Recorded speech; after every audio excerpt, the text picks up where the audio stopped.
him to kiss us. We're almost 12. We need to try it and see if we like it.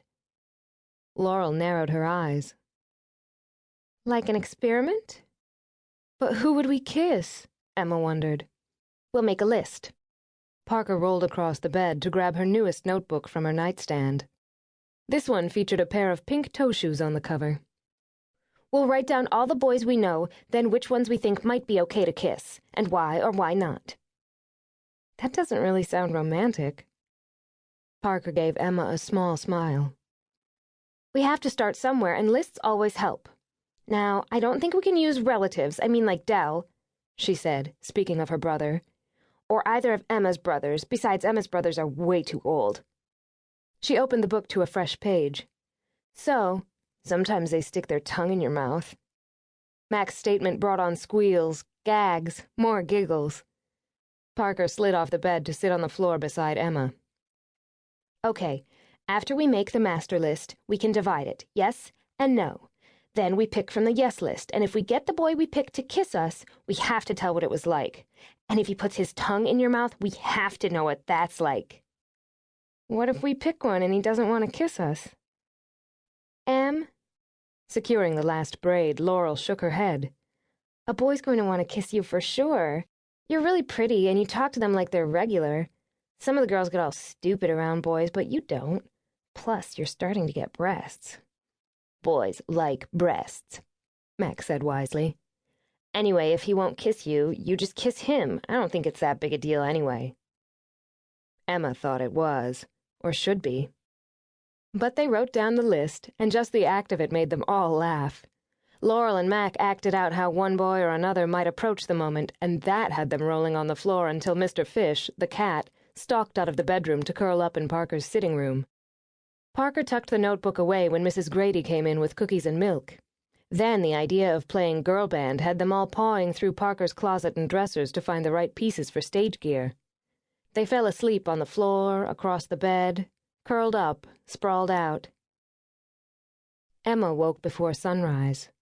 The room was dark but for the glow of Parker's nightlight and the stream from the moon through her windows. Someone had covered her with a light blanket and tucked a pillow under her head. Someone always did when they had sleepovers. The moonlight drew her, and, half dreaming still, she walked to the terrace doors and out. Cool air, scented by roses, brushed her cheeks.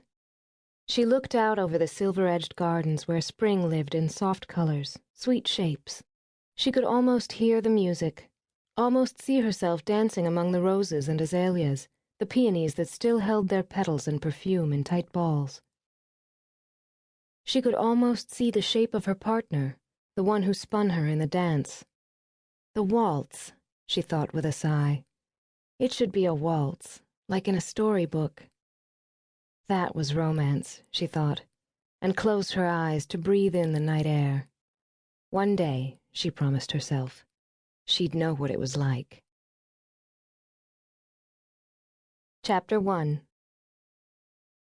Since details crowded her mind, many of them blurry, Emma checked her appointment book over her first cup of coffee.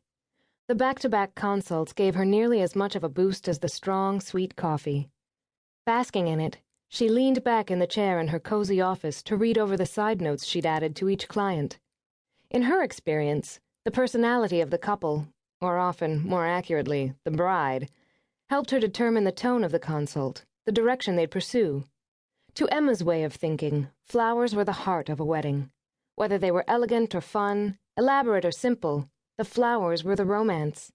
It was her job to give the client all the heart and romance they desired.